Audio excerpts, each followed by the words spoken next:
Nós estamos conversando hoje com o professor Edmar Pitbull, falando sobre motivação.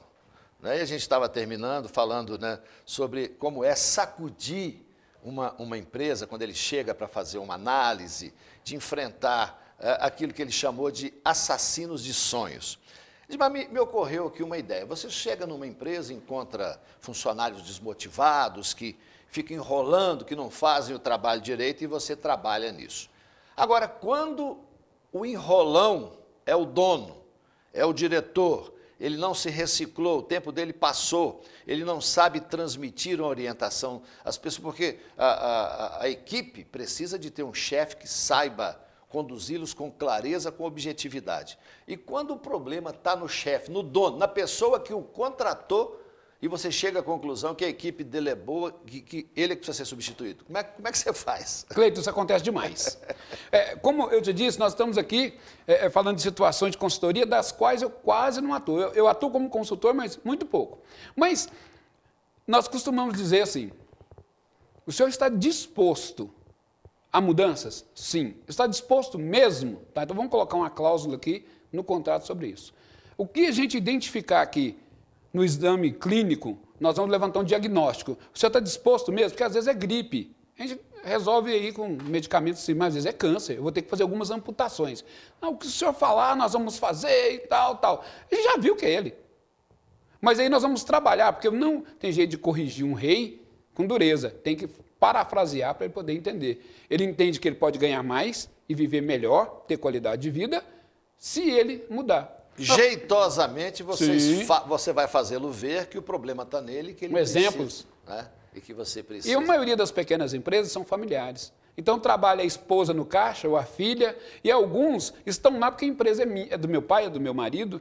Quando começamos, a gente era pobre, eu até dormia embaixo de goteira com ele para a gente poder ficar aqui. Não tinha para onde ir, a gente morava no barraco. Hoje nós temos uma caminhonete, temos essa casa aqui no condomínio e eu que ajudei ele. Tudo bem, só que a vida vai mudando e a minha ajuda hoje está obsoleta, eu não me atualizei. E aí, agora, como trabalhar isso? O ex-presidente Tancredo Neves dizia o seguinte, sabiamente, a gente nunca deve dar emprego a quem a gente não pode demitir. Grande verdade. Mulher, filho, cunhado, primo, amigo demais, senão você vai aprontar uma confusão. Sim. A grande maioria das empresas familiares, 90%, corre muito risco exatamente por causa do amadorismo e da escala de favores. A pessoa chegou a Brasília muito cheio disso, chegou de uma região do país e alguém deu um espaço para ele poder morar e comer. E aí ele estudou e tudo mais, montou uma empresa. Quando montou a empresa, aquele senhor tem uma neta que está precisando de emprego. Leva para lá. Então eu devo favor que não se paga para ele e aí vou fazendo um cabide de emprego. E aí o que acontece? A menina está no atendimento telefônico. Só que tem um problema, ele é muito jovem, mas é gaga. Mas é a filha do meu compadre, rapaz. Esse cara me ajudou quando eu cheguei aqui, eu não posso demitir. Então, além dos favores de relacionamento, nós temos também pessoas da empresa que não têm qualificação, têm vontade, mas não têm qualificação para isso e não estão dispostos a estudar. É uma área sensível da consultoria. Teve empresas que nós chegamos e o problema era literalmente a esposa do dono da empresa. Não que ele fosse ótimo, mas ela era uma bola de ferro amarrada no pé dele, ele não conseguia caminhar. E aí, você consertou a situação ou foi embora? Não, consertamos. Porque assim, quando você vai com equipe. Né? Então, em cada departamento você contrata um profissional para poder atuar. E ele não vai escutar isso só de mim, vai escutar exemplos de quem já praticou e mudou, porque nada melhor do que o testemunho. Se tem resultado, a pessoa, onde tem milagre, não precisa de convite. Né? Faz fila para poder receber. A sua empresa é, por causa disso, Soluções Empresariais. Exatamente isso. Esse nome é um nome estratégico. Porque nós temos o endomarketing. E é sugestivo, né? O endomarketing é o quê? É gravar por dentro algo que fique para sempre. Agora, então, como é que você formatou, com toda a sua experiência, como é que você formatou, como é que você definiu os temas das suas palestras? E quais são esses temas, quais são as palestras que você profere pelo Brasil afora? Eu quero falar um pouquinho antes de resiliência, que é essa arte É a arte de Resiliência. resiliência. É transformar a dificuldade em sucesso. Você é um resiliente. Você não coloca os olhos na dificuldade de maneira que não possa mudar. Quando você bate o olho, Cleito, pelo que você estava me relatando, você procura o que eu posso melhorar aí nessa dificuldade. Exatamente. Como foi o caso lá da sua cidade. Houve uma resistência pelos assassinos de sonhos. Mas aí você colocou o projeto hoje é sucesso total. Mas por que você colocou o projeto? Você foi fazer uma análise no cartório. Viu que existia uma demanda que estava lá incubada, abafada, e você foi para frente e se expôs. Esse é o resiliente. Às vezes nós temos um caso de resiliência e um amputado que vira um atleta e antes de ser amputado ele era um sedentário. Houve uma dificuldade, ele pegou essa dificuldade e falou, não vou morrer. Aquele menino Fernando Fernandes, né, que teve um acidente, ficou paraplégico e que virou um desportista e vive conquistando prêmios aí, né? Ao invés de ficar chorando leite derramado, ele encontrou no sofrimento um outro caminho para ser uma pessoa de sucesso. Isso. A pessoa que perde uma perna, ele tem duas decisões. Chorar a falta ou viver com o resto. Qual que é a melhor? Isso é um resiliente. Lógico. E no comércio, nos negócios, existem os resilientes. Que as pessoas que vêm de situação difícil, quando começa a melhorar, se ele para, aí sim, ele chegou a 100%. Que ótimo, né? Atingiu o sonho tão pequeno, mas o resiliente não. Ele sempre está buscando mudança. Aí vem o nome das minhas palestras.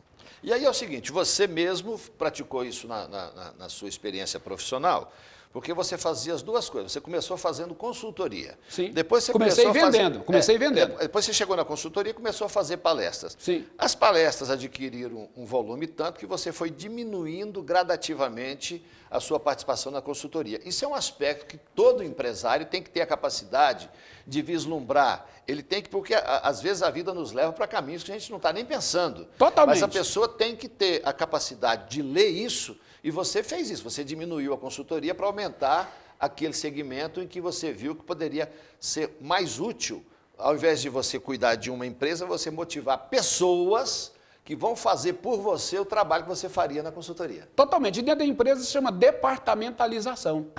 Às vezes um departamento está precisando de uma atenção, ou de manutenção, ou de contratação, ou compra de equipamento, e a empresa não está atingindo dos 100% porque existe um departamento que é a bola de ferro amarrada no pé. E a pessoa tem que entender isso.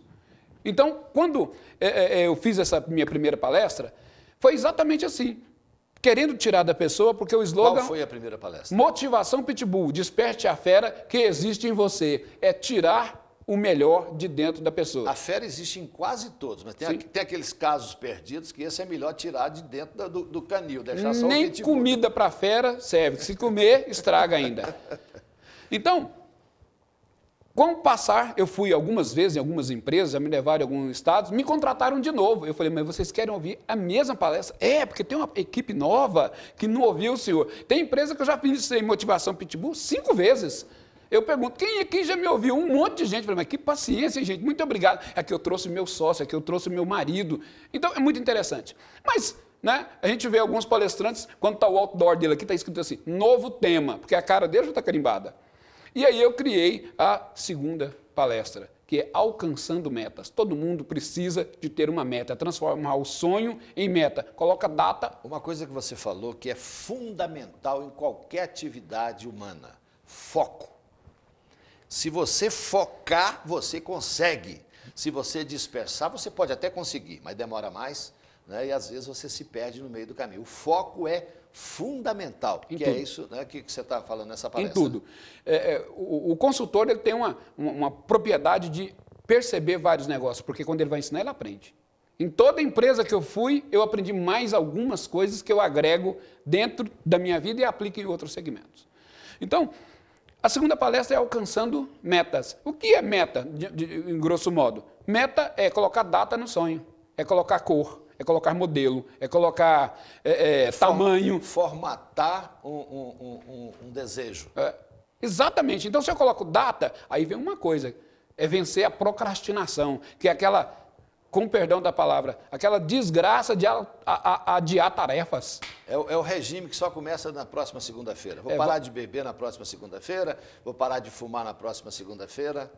Isso é um grande problema, porque as pessoas têm um monte... Já viu mesa de procrastinador? É igual o porta-mala e a carteira dele. Na carteira tem um monte de papelzinho que ele anotou o telefone na hora do contato e não pôs o nome, mas ele vai lembrar. Aí ele não lembra, mas também não joga fora, quem sabe eu lembro. Aí tem um ticket no estacionamento que ele pagou há um ano atrás. E ele está guardando. Quando eu faço isso em algumas palestras, que é limpeza por dentro. Eu dou uma sacola, várias, e peço para a pessoa tirar da bolsa e da carteira aquilo que ele não usa mais, que não tem função nenhuma. E levo para o palco, mas dá uma montanha de papel que estava no bolso das pessoas. Eu falei, agora vamos pensar no porta-luva do seu carro. Aí o povo começa a rir. Pensa no porta-mala. Tem gente que está com um jogo de camisa sujo do último final de semana que ele jogou bola e não tirou para lavar, ele vai enrolando. Mas isso aí tem também um pouquinho que é a questão do apego. Esses dias aconteceu um fato muito interessante dentro disso que você está falando aí. Eu tenho um netinho de 4 anos de idade. E o meu filho disse para ele, João, vamos pegar os seus brinquedos, você tem brinquedo demais e tem muitas crianças que não têm brinquedos. Então, nós vamos separar aqui os brinquedos para dar para essas crianças. Ele ficou entusiasmado e começou. Foi lá, separou, pegou esse, isso aqui, etc. Aí meu filho dizia assim, olha, isso aqui você tem 2. Ele botava um lá, etc. Daí a pouco, quando ele já tinha separado uma quantidade grande de brinquedos, ele falou assim, vovô, eu não vou fazer isso não, vovô. Mas por que, meu neto? Por que, meu garoto? Ele falou assim, porque eu vou ficar com saudade desses brinquedos.